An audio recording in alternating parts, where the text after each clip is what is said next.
you're so shameless as a mother.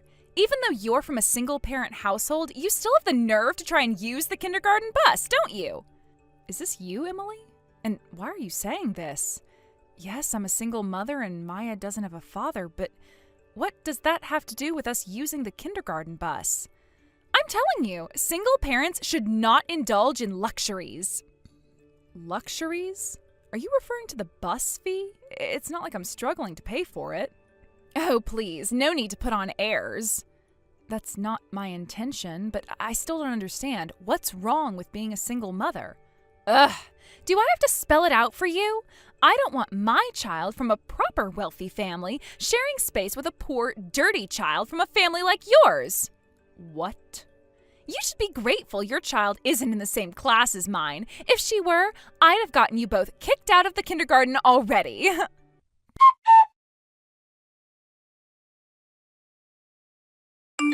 Papa, the kindergarten bus passed by and left me again.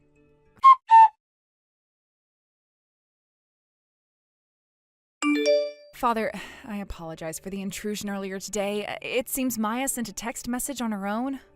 Ah, if it isn't Emily. I should apologize as well for not responding immediately. I was at a friend's house and I only noticed your text message just now, so it was indeed Maya who sent it. Yes, that's right. While I was working from home at my computer, she managed to type and send it by herself. She's just turned 6, and she's quite something. Recently, she's been fascinated by watching me use my smartphone. Since she learned spelling and things like that at her previous kindergarten, she seems to have picked up typing on her own. Maybe she learned it by watching how I operate my phone. Maya is just like my late son. She's good at that sort of thing. Yes, it seems so. Anyway, about that message. Yes, please, go ahead, and I'm sorry if there's any worry. You've only been at the new kindergarten for 2 weeks, right? What's happened? Let me know if you need to talk. I'm here to help. Actually, the issue is that a single parent's child is not allowed to use the bus. What? There's a parent at the kindergarten who holds a lot of prejudice against single parent families. This person is the mother of a child in the class next to Maya's. She seems to be the leader among the kindergarten moms. As soon as she found out that our family is a single-parent household, she started looking down on us, assuming we must be poor. And since the next day, the kindergarten bus has been passing by our house without stopping. What? Are you saying the kindergarten is now just following the orders of this leader mother? It seems so. I thought it might have been a mistake on that day, so I took Maya to kindergarten in my car. But the next day and the day after that, the bus kept ignoring our house. I realized this was a pattern, and I began to worry that Maya might face harassment at the kindergarten where I couldn't keep an eye on her. So I decided to keep her home today. I see. Do you know the name of this leader mother? Her name is Emily. Emily? I didn't catch her last name. Can you send me that too? I didn't get it, unfortunately. I think I might know her. Really? Do you know her? If it's the person I'm thinking of, she's the daughter of a business owner I know. It seems her spoiled behavior, nurtured by her mother, is something even her father struggles with. Oh, and I heard she has a son in kindergarten, too. Yes, I remember her boasting about being the daughter of a company president. Her father runs one of the largest corporations in this area. If it's about B Corporation, then it must be that Emily. So, you know her? It seems so. I'll need to confirm this with my acquaintance directly. I'm really sorry to trouble you with this. No, I'd be happy to help for the sake of my son's wife and my lovely granddaughter. Thank you so much. Depending on the situation, should we consider shutting down that kindergarten?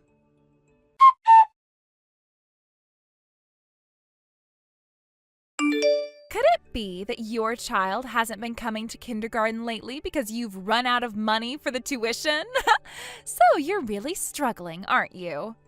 That's not true at all. I don't appreciate your assumptions. The reason Maya hasn't been attending is not due to financial issues. Oh, really? Then what is it? It must be financial, given the way things are. After all, you've been having trouble with the kindergarten bus, haven't you? If you're having issues with that, it's probably because you can't afford it. No, it's not about the money. The real issue is the harassment from the kindergarten bus. With the way things are going, I can't be sure what might happen to Maya inside the kindergarten if I'm not there to supervise her. I'm keeping her at home for her safety.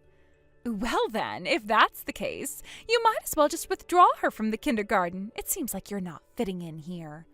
Why should I withdraw her? I don't understand why you think that's necessary. You don't get it. Our kindergarten is an elite institution. It's designed for children from wealthy families. It's located in a high-end residential area, and it's clear that not everyone fits in here. So according to you, as long as a single mother isn't poor, she can stay, but if she is, she doesn't belong? Exactly! It's a common stereotype that single-parent families are usually struggling financially. It's just how things are perceived. Well, that's called prejudice. Just because there's a stereotype doesn't mean it's right. Oh, come on. If you're saying that's not the case, then prove it. Show me evidence that you're not poor.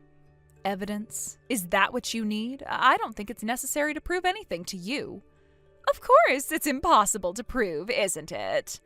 No, I don't believe it's impossible. It just seems you're not interested in seeing the truth. Well, you're just making excuses because you can't answer directly, aren't you? It's clear you're not looking for an honest conversation. You just want to enforce your prejudices. Really now? So what are you going to do? If you're so sure of your situation, then prove it and stop making excuses.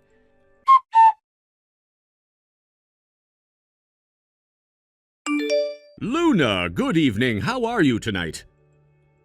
Good evening, Dad. I'm doing all right, thank you. How was your day? I've just finished speaking with Emily's father. It seems that there's been quite a bit of tension. So, what did he say? Is there any resolution in sight? Yes, there are some developments. I expect that there will be some action by tomorrow. He seemed quite intent on addressing the issue promptly. It looks like things might escalate a bit. I'm sorry if it ends up causing any inconvenience for you when I return home. I'll be dealing with this matter as best as I can. If it turns into a bigger issue, don't feel like you have to handle it all by yourself. Feel free to delegate anything that needs to be handled to me. I want to make sure that this situation is resolved without causing you too much stress. Thank you very much for your consideration. I really appreciate it. I'll definitely rely on you if the situation worsens. Your support means a lot to me.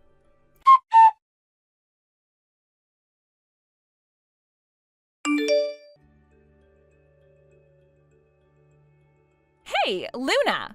What on earth is going on with you? Why are you acting so weird? Good morning. What's with the sudden commotion? I'm just trying to understand what's happening. Who exactly are you? Huh? I'm a mother raising my only daughter while working from home. That's pretty much all I can say about myself. That can't be all there is to it. Otherwise, my father wouldn't have been so flustered just hearing your name. Moreover, I was really scolded for not including you. Could this be about the confirmation from my father-in-law? Huh? Father-in-law? Yes, my husband's father. Huh? Oh, I see. So even though you're divorced from your husband, you still have contact with your in-laws? We're not actually divorced. Huh?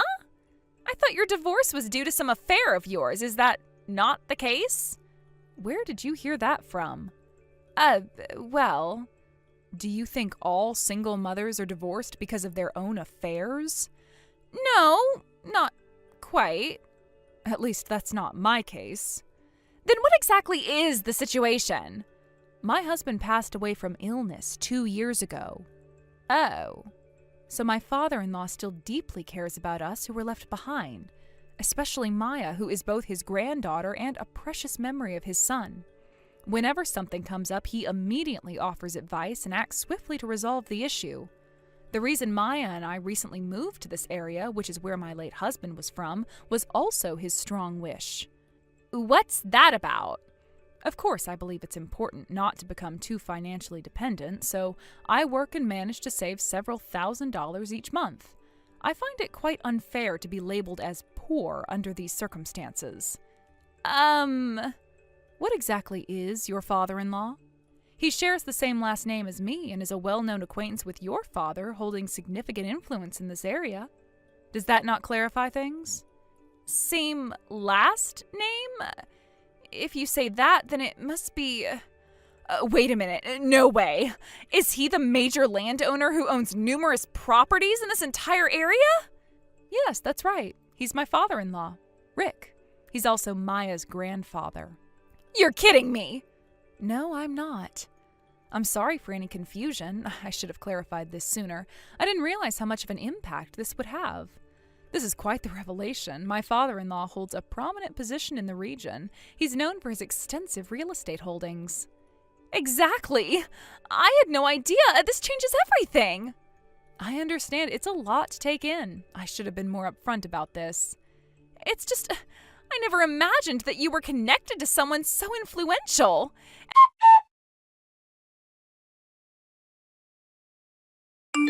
Emily, please. Hey, please help me out here. I am facing a situation where my husband is on the verge of divorcing me. My father is also becoming increasingly upset, and my mother, who usually supports me unconditionally, is now siding with him. This is putting immense pressure on me, and I feel utterly lost. I see. I've received updates about this situation on my end as well. It appears that things have become quite complicated. So the company building and the factory land owned by your father's company, the apartment that's being used for employee housing, and your family's house, all of these properties are rented from my father-in-law, correct? Yes, that seems to be the case. My father-in-law has been involved in renting those properties to us, and now everything is in jeopardy because of this current crisis. My father-in-law, who is deeply enraged by your unreasonable and oppressive behavior, has demanded a swift resolution from your father. He's someone who doesn't take such matters lightly. If a resolution isn't reached quickly, he's declared that he will no longer engage in any rental agreements with your father in the future. This is a serious threat that could have severe repercussions for us. That's right. Because of this, my situation is becoming increasingly dire. I'm not only facing a potential divorce from my husband, but also the possibility of being disowned by my parents. Is there truly nothing you can do to assist me in this matter? I'm at my wit's end and feeling completely desperate. If you could just put in a good word with Rick, maybe it would help ease the situation a little. Any support you could provide would be invaluable in helping us resolve this issue. I'm afraid I cannot grant such a request. It's not something I can intervene in. Why not? Can't you show even a bit of compassion?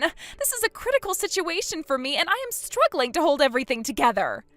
It seems you've forgotten entirely about the incident with the kindergarten bus. Huh? What do you mean? The way the kindergarten bus passed by my house without picking up the children was something that could only be orchestrated with significant involvement and coordination with the kindergarten itself. It was a deliberate act. I've traced the issue back to this, and it appears that you're having an affair with the bus driver, aren't you? Huh? What are you talking about? That's not true. Yes, the affair and the misuse of that relationship are the main reasons for the divorce, correct? You seem to know everything about it. Well, given that I've been directly impacted by these events, I believe I have the right to be informed. Please don't expect me to be the one to help you out in this situation. I am not in a position to offer assistance. Aren't you concerned about how this is going to impact my child? Huh? If this divorce goes through, my child will end up being raised by a single parent, which is a very challenging situation. Just like Maya from your family, my child will have to grow up with only one parent. You understand how devastating that can be, don't you?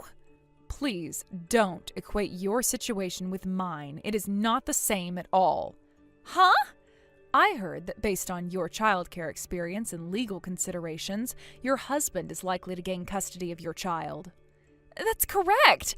At such a young age, when the child is still yearning for their mother. If things go poorly, your son might end up in an even worse situation compared to Maya. I've heard that you've been neglecting household chores and childcare duties, merely putting on a facade of being a good wife and a wise mother for appearances. Huh? That's not true. I've been trying my best. For a mother like you, your presence, or absence, doesn't seem to make much difference. Might be better if you weren't around at all. What are you saying? Are you implying that my presence doesn't matter? I'm going to leave now. Continuing this unproductive and painful conversation is a waste of time. I have other matters to attend to. What do you mean by that? You can't just leave like this. You need to understand that this is a serious situation for me. I am facing potential ruin, and you just walk away? You're not understanding the gravity of the situation. I have done my best to handle things, but it's clear that there is nothing more I can do here. I'm not going to waste more time on this. What are you talking about? You have no idea what it's like for me right now. I do understand that you're going through a difficult time, but there's nothing more I can contribute to this conversation. My own concerns and responsibilities take precedence. This isn't fair. You're supposed to help me, not just dismiss my problems. Sometimes the best way to handle a situation is to step back and reassess. I'm afraid continuing this discussion will only lead to more frustration. So you're just going to abandon me to face this alone? I am not abandoning you, but I must prioritize my own obligations. I hope you find a way to resolve your issues. No, you can't just leave like this. Goodbye. What do you mean goodbye? This isn't over. I'm sorry, but I need to go. I wish you the best in resolving your issues.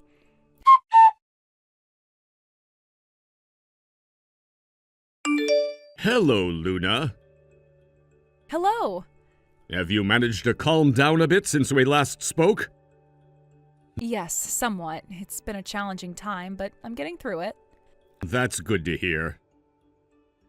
I've been quite relieved because the acting principal at the kindergarten is a very caring and competent person. It's reassuring to know that Maya's in good hands. Thanks to that, I've managed to make some supportive friends among the other parents. That's great news. It's wonderful to hear that you're settling in well and finding a supportive community. Yes, it is a relief. By the way, I heard that there'll be a change in the managing organization of the kindergarten starting next year? Oh yes, that's actually true. It's a significant change, but one that's necessary. We can't let the quality of the care and the environment for the children decline, especially in light of the recent issues we've faced. I see. So what's the plan for the transition? Well, following the recent concerns, the stakeholders had a series of discussions about how to address the issues and improve the situation. It was decided that my close friend's educational foundation, which operates several reputable schools, would take over the management of the kindergarten. Oh, that's reassuring. By the time the transfer happens, Maya will already be in elementary school, but it's good to know that the changes should help restore trust in addressing any concerns for future parents. Exactly. We're working hard to ensure that the transition is smooth and that the kindergarten continues to be a nurturing environment for the children. That's good to know. By the way, have you already bought a backpack for Maya? No, not yet. It's something I've been meaning to do, but with everything that's been going on, I haven't gotten around to it yet.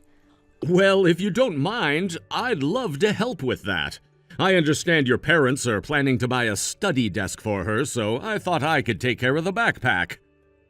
Oh, would you really? Oh, that's very generous of you. I didn't expect that, but it would be wonderful.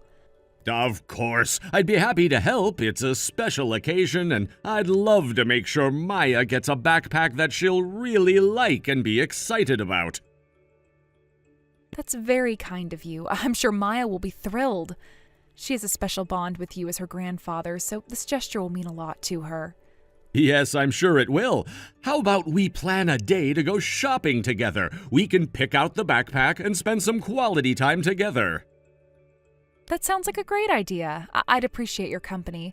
It would be nice to make a day out of it and have some enjoyable time together. Absolutely. It'll be a fun outing, and I think Maya will enjoy it too. Let's set a date to go shopping and get everything ready for her. Perfect. I'll check my schedule and let you know which day works best. Thank you so much for offering to help.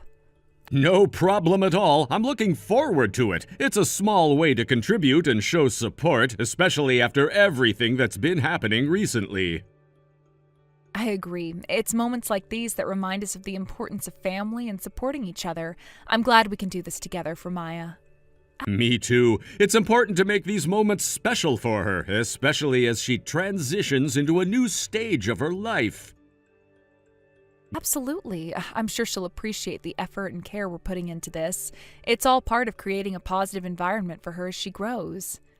Definitely. It's also a way to show her that we're here for her and that we care deeply about her happiness and well-being.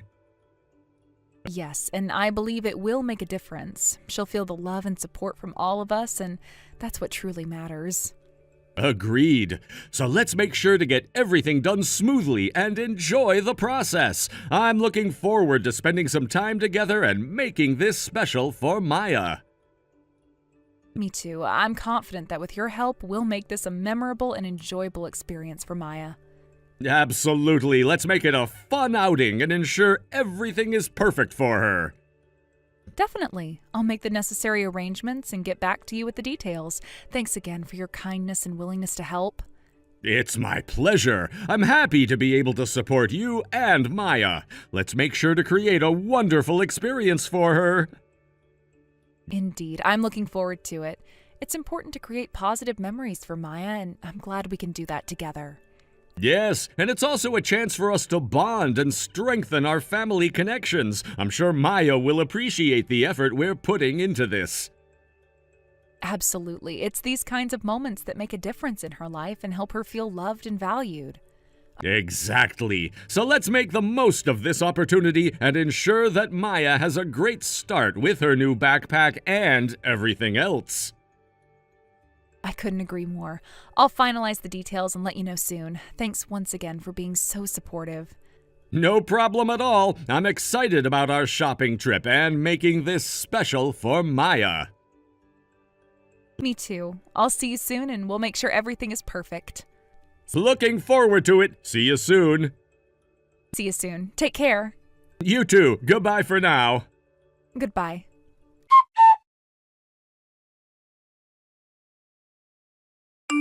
Not long after this incident, Emily's divorce was finalized.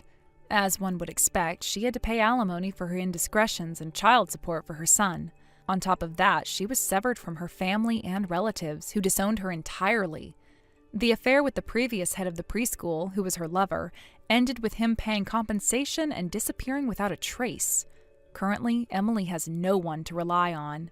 She lives in a rundown apartment tucked away in a corner of the town, trying to make ends meet with her meager income. From what I gather, she's now splitting her payments for both alimony and child support, which must be a struggle given her financial situation. Emily, who graduated from a prestigious university and got married and had a child right after graduation, had never worked a day in her life. Her entire adult life had been spent within the comforts of her home, without the need to seek employment. Her life took a dramatic turn when a significant mistake at work led her boss to explode with anger. This incident seems to have been a catalyst for a complete transformation in her behavior. The once capricious and demanding Emily had to retreat and adapt to much harsher reality. The change in Emily was stark. Her once vibrant and confident demeanor had now turned into a shadow of its former self. In the workplace, she's become incredibly cautious, constantly walking on eggshells. Her interactions are marked by a noticeable fear and anxiety, and she's always been wary of making any mistakes that could provoke another outburst from her superiors. The job that she once might have considered beneath her has become a source of constant stress and fear. Emily's days are now filled with an almost constant sense of dread. She's perpetually on edge, worried about her performance and her standing in the office. The stress is not just from work, but from the constant pressure of meeting her financial obligations. This pressure is compounded by the disapproval of her family and the community's judgment. It seems that the public eye has been unforgiving, and Emily's reputation has suffered greatly due to her past actions. In her neighborhood, where she now resides in a dilapidated apartment, Emily's presence is somewhat of a curiosity. The once privileged and pampered woman has now become a figure of pity, and her past lifestyle seems like a distant memory. Neighbors might whisper about her, sharing their opinions on her fall from grace, but it seems Emily is trying her best to keep a low profile. Every day for Emily is a struggle to maintain a facade of normalcy while managing the overwhelming burden of her financial and personal issues. The sense of isolation she feels is palpable. She's lost her former circle of friends and has become estranged from her family, leaving her without a support system. Her days are spent in a state of apprehension, with every minor issue feeling like a potential crisis.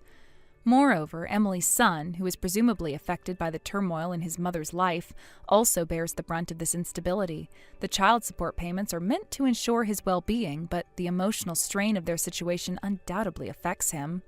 It's not just about the financial support, but the emotional and psychological stability that every child needs, which might be lacking in their current circumstances. The previous head of the preschool, who was involved in the affair with Emily, has also vanished from the scene. His departures left Emily even more isolated, as she no longer has any connection or support from that part of her life. The affair's fallout has not only impacted her personal life, but has had severe repercussions for her professional life as well.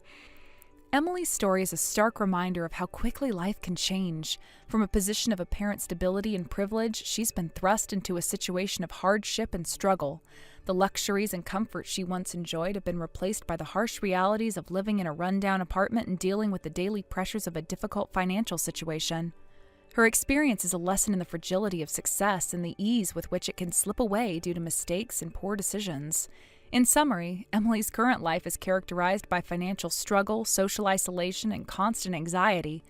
Her fall from a life of comfort and security into one of hardship and anxiety is a testament to the impact that personal choices and circumstances can have on one's life. Her daily existence is now marked by a continuous effort to navigate her new reality while dealing with the emotional and financial consequences of her past decisions. Yo, Felipe! From today onwards, I'm the new manager around here. I was wondering who was messaging me at this time of the afternoon on my day off, and it just so happens to be you, Marcus. Nice to hear from you. Hey, you call me manager from now on, all right? Or boss, if that's the route you want to take. What, did something happen to the other manager of the store? I just told you that today I've been made the manager of this sushi restaurant. Could I ask you to please explain things in a little bit more detail for me then? Because as far as I'm aware, your uncle is still the manager of the restaurant and not you.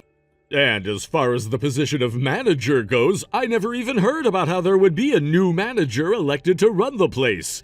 Did I miss some kind of a very important meeting the other day that I was supposed to be at? Well, my uncle just went and took his last breath and will no longer be coming out to run this place or anything else anymore. Really?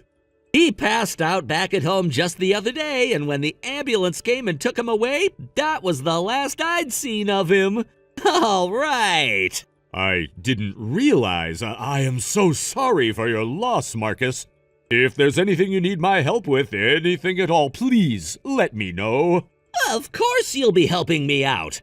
As for right now, I can't be closing the restaurant at the last minute, but my family and I are all worked up right now and have to be home getting things ready for the funeral and such.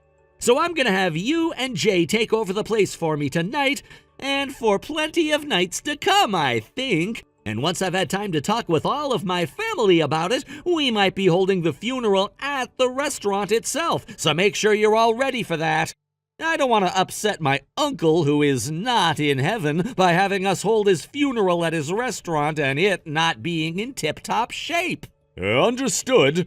When you have all the details about that, please let the staff and I know. I'll get to work on changing things around on the schedule for everyone's shift. Good!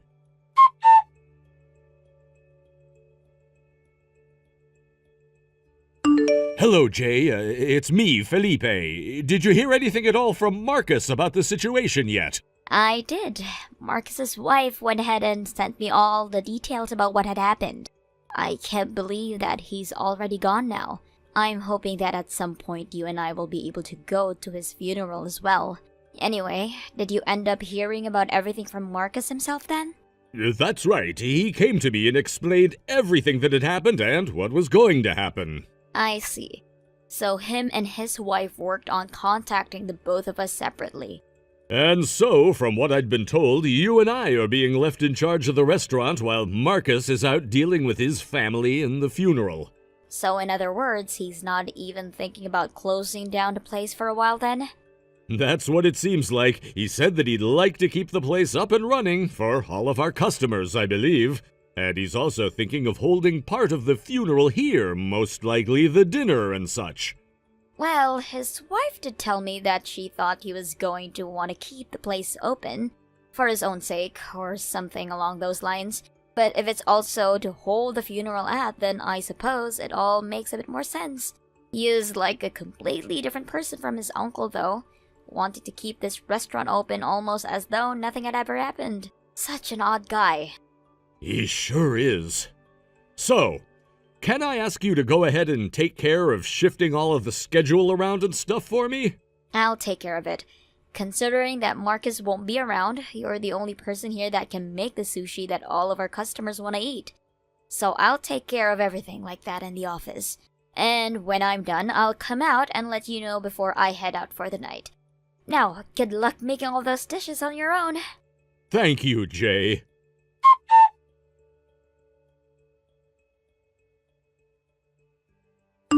Felipe, listen, bud, cut it out with all of that careless talking while we're serving our customers. All you're here to do is make sushi for them and serve it. Hello, Marcus. Call me the manager or boss. Okay. Did you need anything from me? Today is your day off, right?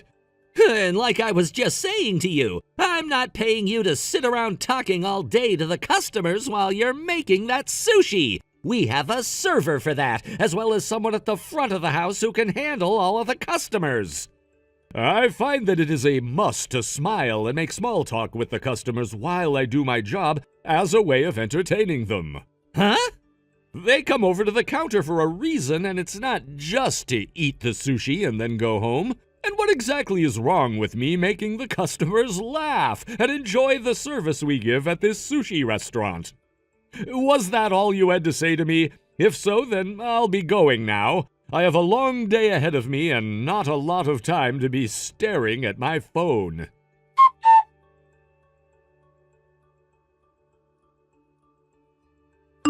Philippe, good work today. Hey, Jay, good work today to you as well. By the way, Jay, by this point in time, you should be leaving your work at this restaurant in order to go and help your husband open his place, correct? Well, I suppose you're right about that, but some things have come up that are causing an issue. I'm sorry that at a time like now you're having to deal with everything else in life like this place. My husband understands the circumstances himself, so it's all fine. And actually, my daughter has stepped in to do a lot of the work I was planning to do, so there was no need to worry about me. But there is only a couple of days left. Good luck to you. Thank you, and right back at you. And now that you've mentioned all of that, Right. did you take some time to think things through? Well, that's a good question. I am very thankful that you brought something like that up with me before. But considering all this place has done for me as I've worked here for a long time, I don't want to think about leaving it. I see. And I completely understand that. You started to work part-time at that place back when you'd just gotten out of middle school and began working full-time after high school. So it's been close to a decade or two for you, right? You ended up gaining so much experience there as well, and could be considered as one of the best sushi chefs around. The fact that you got to work under the previous manager so often was so lucky for you. I still have a long ways to go before becoming a true master at this, but thank you for saying that, Jay. But there's one thing I have to say to you right now. The fact that you were never allowed to become the new manager after Marcus's uncle passed away was a major blow to the place, and him taking the restaurant over for himself is going to be the end of it. What? Oh, but hold on, Marcus is his nephew of all people. But the man that we all respected and loved working for actually cared about his store and his customers, right? And when it comes to you, you're the same as he was. Meaning you should be the one in charge of the place now, not Marcus. You can actually converse with everyone there without causing a headache. And have always been praised by all the customers. You should be the one running that place. Yet you're having to sit back and let the untrained nephew take it over. Also, I'm sure you're very much aware of this already, but a lot of those customers we had coming before are no longer around, thanks to Marcus, especially the regulars. A lot of them stopped coming over. The fact that Marcus took over the place from his uncle right after he passed away. And that fact alone. I know. I am very much aware of what's been going on. I've asked that Marcus be more open-minded about the way he approaches and speaks to a lot of his customers, and I've tried to explain to him how a business like this works. But just as I'd suspected, he doesn't really care to listen to me at all. Also, it seems that from the very start he's seen me as some kind of an enemy of his. Currently, I'm in a position where he can't really fire me or anything, so I have that helping me, but I can for sure tell that he doesn't want me around due to the way he speaks to me. Yet you're still wanting to stay at that restaurant? Well... In the past, the manager said this to me. He said that it is always important to respect the sign that hangs out in the front store, and to always make sure the business is doing its best. But if that becomes the only thing one thinks about, costing him the relation he has with his customers and the staff, then he's better off taking that sign down and ending the business for good. I've heard that story from him in the past as well. Thinking back on what was said, do you think he was talking about something like what's happening here now? I'm sure you know the answer to that already, right? I don't need an answer from you right now to my earlier proposal, so take your time to think about it. Will do.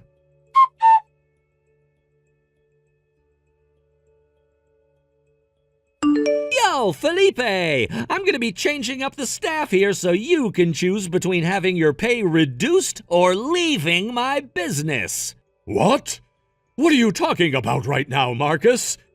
I said for you to call me manager, and what I'm going on about has to do with Jay. She finally went and left this place after so many years of causing problems here, all because her favorite boss is no longer running the place.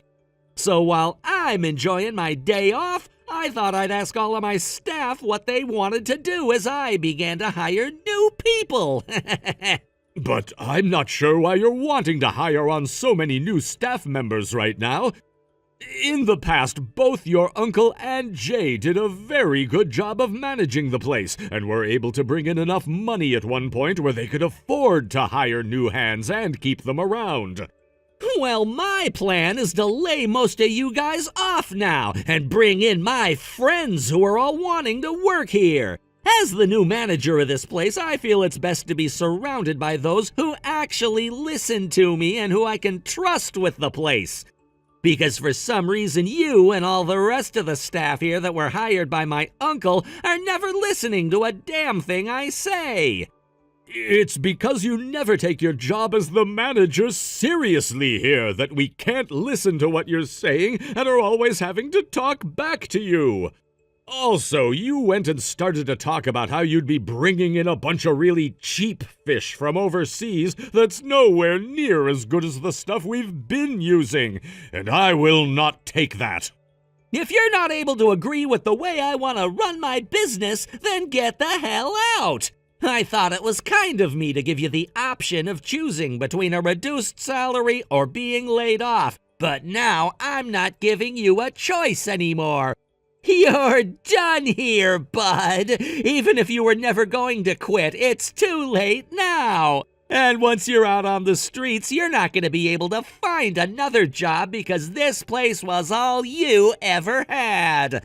All thanks to my uncle taking your familyless ass in after you went to high school. I guess I'm quitting then. You'd better thank me for letting you stay here with that reduced wage. I just said that I'm quitting, though. Wait, what? You're gonna quit your job here? Yes. Do you have any idea what that will mean for you? You quitting your job means that you'll no longer be employed anywhere. A high school graduate like you leaving this place means that you'll never have another chance at a job like this one again. Fortunately, I'm a very good sushi chef with many years of experience under my belt. As long as I'm willing to use these abilities of mine to make the best sushi I can, anywhere would be happy to have me working in their kitchen. Yo, wait!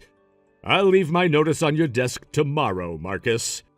No, wait, I'm going now. When you start to regret what you're doing here, don't come crawling back to me!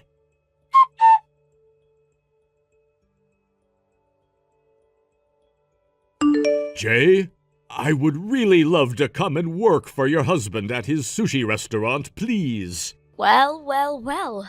You made your choice a lot quicker than I was expecting you to. Well, something happened that led me to believe that right now would be the best time to go and join you and your husband at that new restaurant. I see.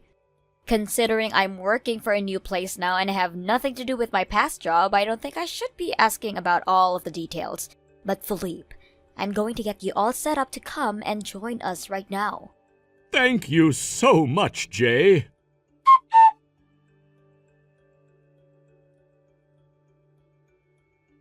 Yo, Felipe! Long time no see, Marcus. I'm hiring you back into my restaurant, so make sure tomorrow you come in to start working for me right away. What? Also, I'm leaving you in charge of preparing the place for opening. I don't have enough hands right now to do it all. Hold on, I have no need to go back to work for you. Stop being so modest here. You'll only be making half the salary you had here before, but that's better than being jobless, right? And if you're not able to pay for your apartment with that, I'll allow you to come out and live in my family's house. Anyway, I'll be seeing you tomorrow. I have a job of my own already. Huh? And of course, I'm still working as a sushi chef like before. You were able to find another job working for another sushi restaurant? That's right. Which one? One that's in Hawaii. In Hawaii? You knew about how Jay's husband also happened to work in the world of sushi, right? And, well, that husband of hers just so happened to open up a store of his own out in tropical Hawaii. And thankfully they made sure to let me know that I could come out and work for them if I pleased. I was a bit hesitant about what to do at first, but when you came and threatened me with either having my pay cut or having me leave the restaurant, the idea of moving to Hawaii to make sushi for someone else finally popped into my head. And that was the choice I ended up making. What? So that's when you made your choice? So now that you're aware of the situation I'm in, it's impossible for me to go all the way back there to help you. No way! Right now is no time to be messing around, though. If things don't change soon, the whole restaurant itself is gonna be in trouble. Come back here and work for me right now. If you're not here to make all of the sushi, none of the customers are gonna want to spend their money here anymore. What happened to all those friends of yours that you said you'd be hiring on in order to make your staff more trustworthy? About all of them. They assumed that you'd still be working here when they all came, and that's why they made the choice to join me. But when they heard that you quit, they all said things had changed and they no longer wanted to work for me either. So if you were to come back here and start working for me again... I'm sorry, but I'm very busy at the moment. Wait a second, Felipe! Goodbye now. Felipe!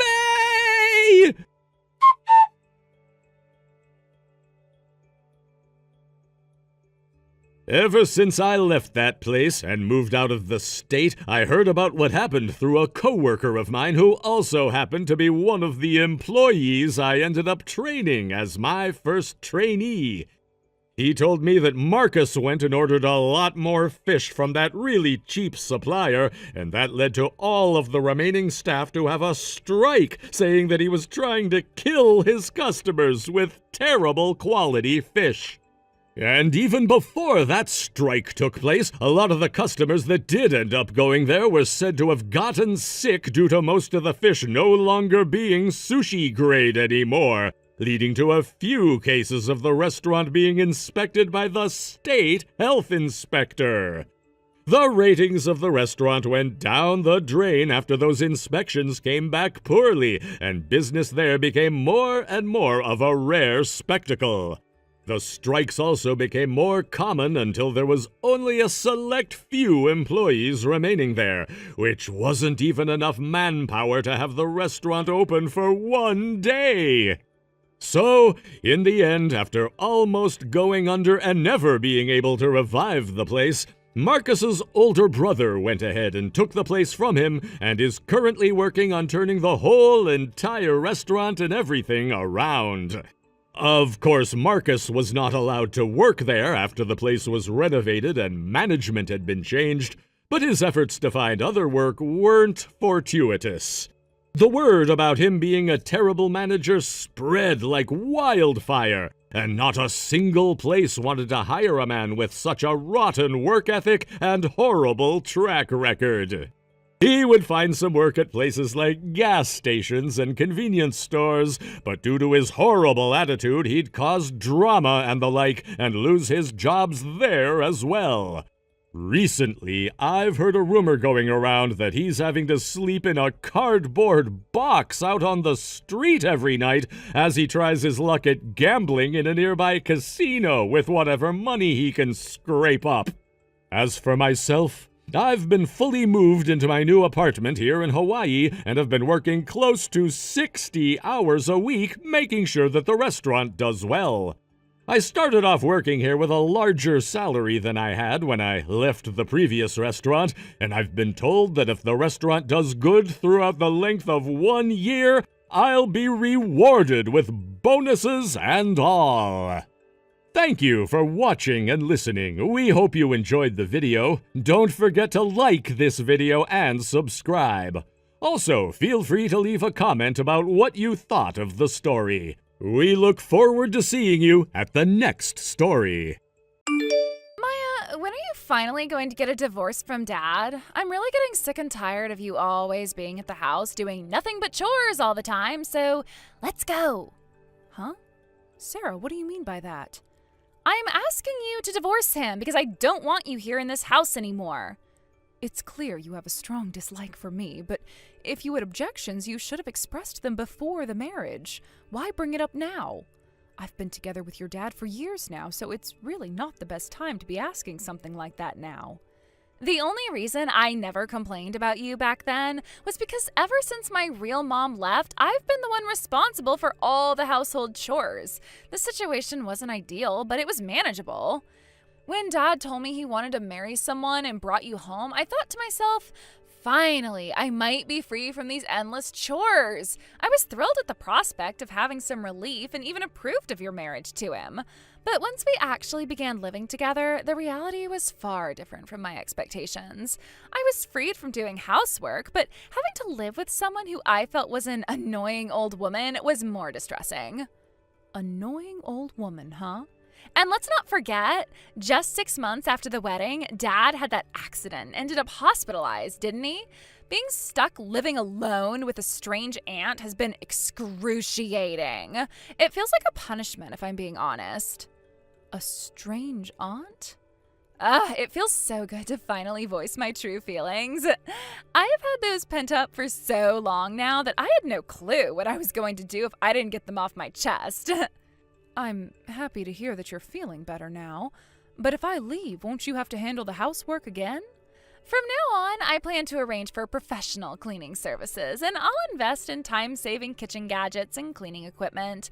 This way I can minimize my own work and ensure everything runs smoothly. Of course, I'll also be asking that my dad doesn't make as much of a mess when he's back home. Sarah, are you thinking about the expenses involved? Not only will all those fancy gadgets you're talking about cost a lot, but getting a cleaning service or even a maid to come over and clean, that's way too much money. I know that, and of course I've been thinking about the cost. Dad's income seems to have increased since marrying you, so with that extra money, we can take care of all the required needs. Huh? Since you married Dad, his standard of living has improved, hasn't it? This means his salary must have risen, making it easier for him to support a full-time housewife like you. If you were to leave, there would be a reduction in household expenses, which would provide me with a chance to enjoy a more comfortable lifestyle with the saved money. Excuse me, can we talk about something? What else do you want to talk about? I'm not a full-time housewife. Huh? But you're always at home. Didn't you quit your job when you married Dad and told me that you'd be home a lot more often than before? Yes, I did leave my corporate job, but see, you're not working. Earning money isn't just about having a job at a company. Huh? Currently, I work remotely, which means that I'm pretty much able to work from home all the time. Huh?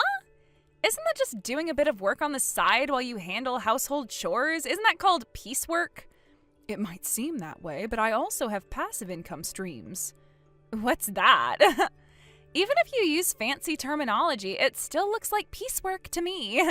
Like you've got some kind of a small side gig or something. Sarah, you're about to graduate from high school and have plans to go to junior college. You should start acquiring the knowledge that will be useful when you enter the workforce. Huh? I don't understand what you're talking about. Anyway, I need my allowance. I just gave it to you last week. It's not enough. No, it's not happening. If you want that money, then maybe start doing some chores as well, and I'll pay you for your hard work. You are so stingy. My last mom was never like this.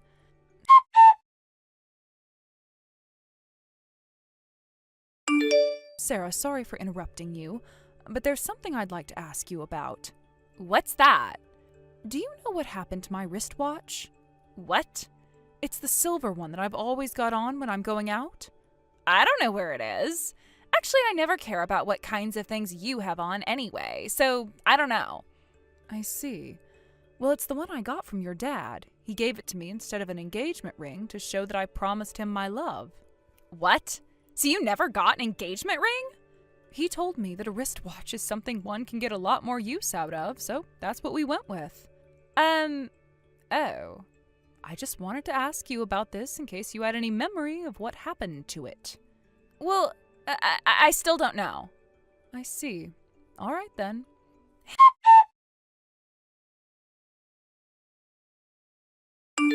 Hey, Mia? You returned to your family home after my high school graduation ceremony yesterday, didn't you? Yes, that's right. I'm currently staying at my family home. As I mentioned before, I came back because there is something important to announce. Dad's discharge date from the hospital's been set. I'm aware of that. I received a notification about it too. So, regarding what we discussed the other day, could you please act on it soon? What exactly are you referring to?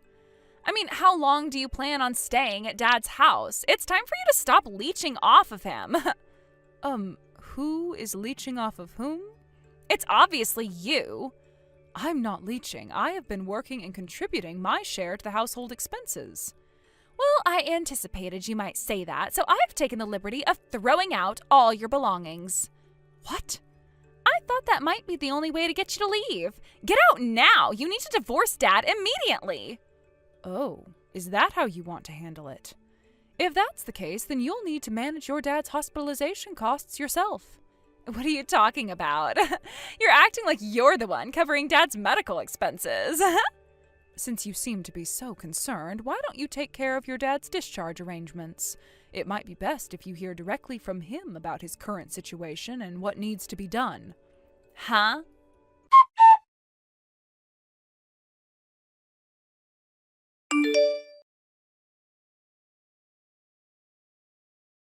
Maya! What's going on? Is it true that you and Dad have officially divorced? And did you really move into a high-rise apartment worth $10,000 a month?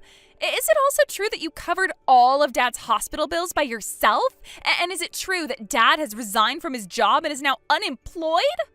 It's quite unbelievable, but yes, everything you've heard is true. Seriously? To clarify everything, it might be helpful to organize your questions in chronological order.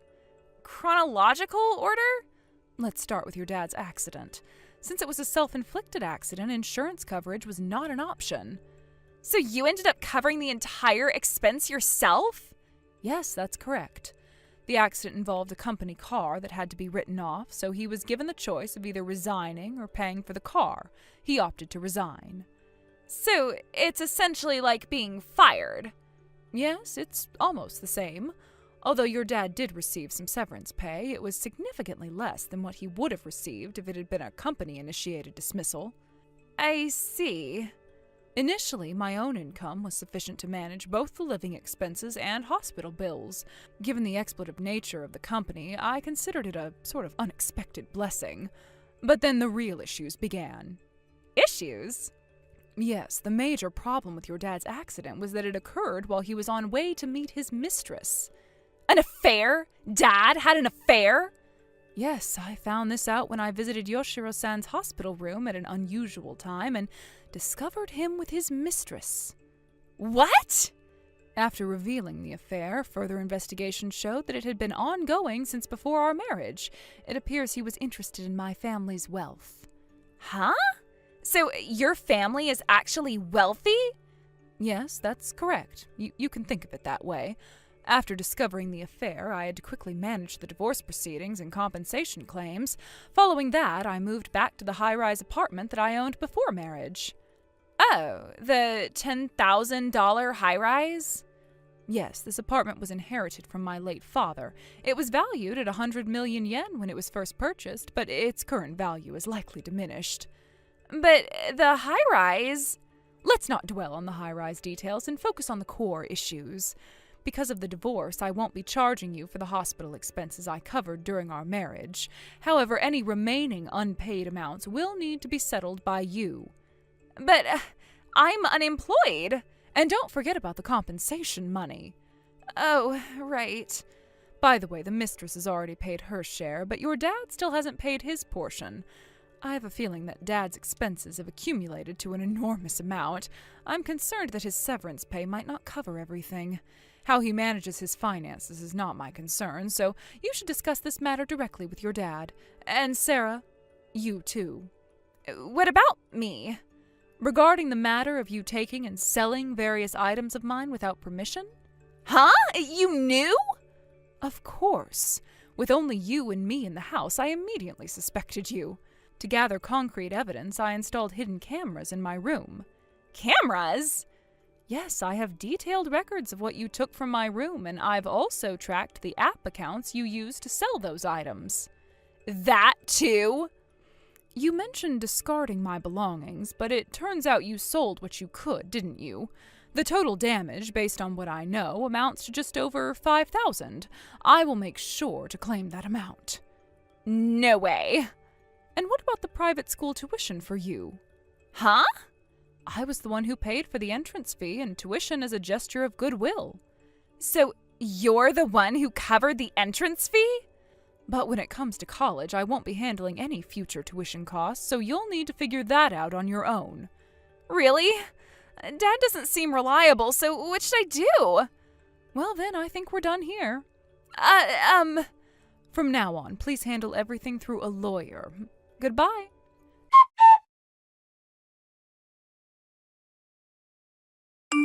Sarah's decision to take a leave of absence from junior college was a critical juncture in her life. Opting to step away from her studies temporarily, she embarked on a new chapter marked by independence and self-sufficiency.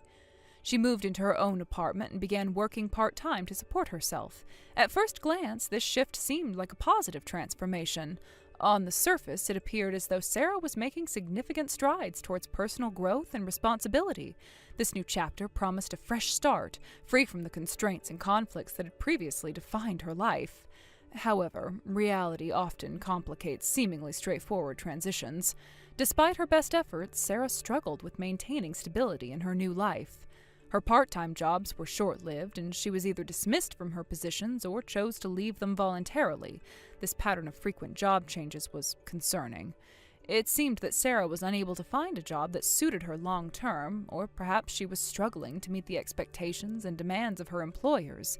This instability suggested deeper issues, whether they were related to her approach to work, her adaptability in different workplace environments, or other personal challenges she was facing.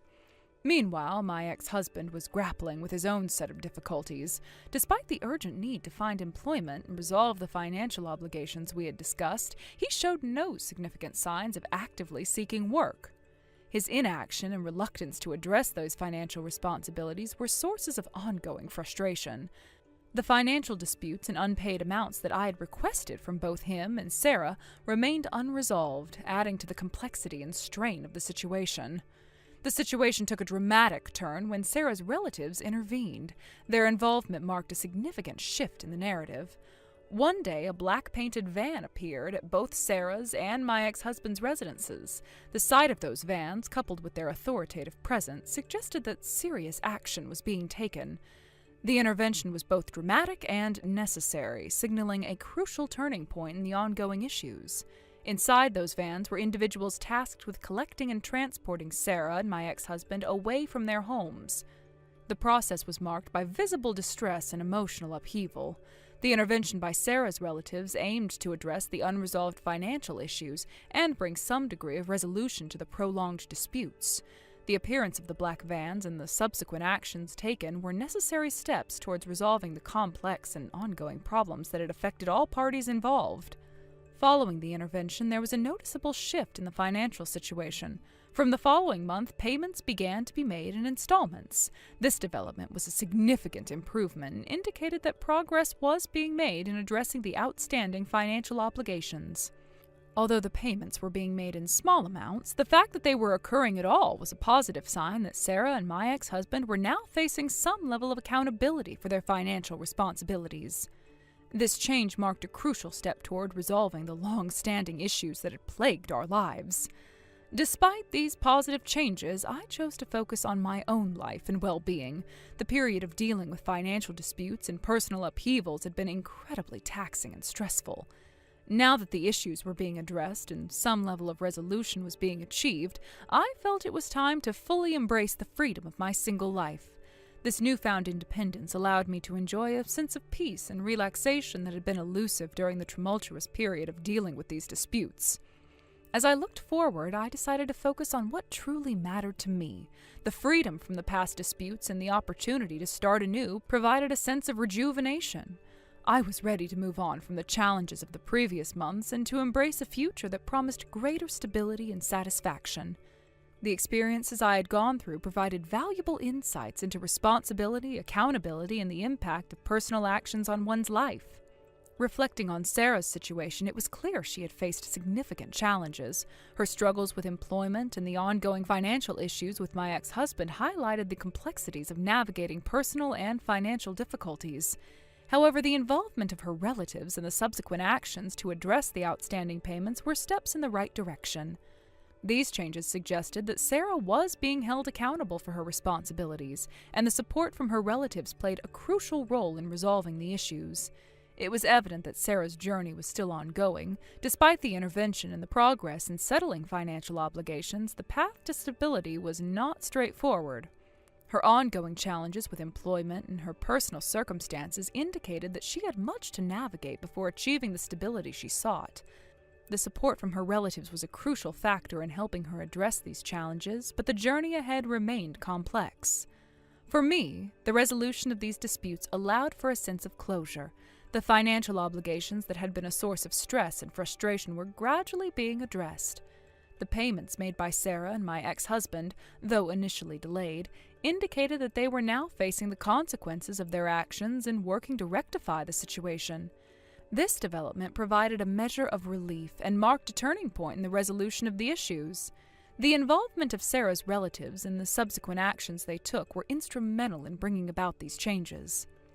Their intervention was a necessary step in resolving the financial disputes, ensuring that accountability was restored. The black-painted vans and the dramatic nature of the intervention highlighted the seriousness and the need for decisive action. As I moved forward, I was determined to embrace the freedom and independence that came with being single. The experiences of the past had shaped my approach to life and provided valuable lessons. I looked forward to a future where I could focus on my own goals and aspirations, free from the burdens of past disputes. The resolution of the financial issues allowed me to fully appreciate the sense of closure and to look ahead with renewed hope and optimism. The entire experience had been a journey of growth and self-discovery. It had taught me the importance of responsibility, accountability, and the impact of personal actions on one's life. While the resolution of the disputes provided a sense of closure, it also marked the beginning of a new chapter. I was ready to step into this new chapter with a renewed sense of purpose and a commitment to embracing the opportunities and challenges that lay ahead. In conclusion, Sarah's journey and the resolution of the financial disputes were significant milestones in the narrative of our lives. The intervention by her relatives and the subsequent progress in settling financial obligations marked important steps towards addressing the issues that had affected us. The experiences of the past provided valuable lessons and insights, shaping my approach to life and reinforcing the importance of responsibility and accountability. As I looked toward the future, I was ready to embrace the opportunities and challenges that lay ahead with a renewed sense of purpose and optimism. Thank you for watching. Please subscribe and hit the like button. See you next time.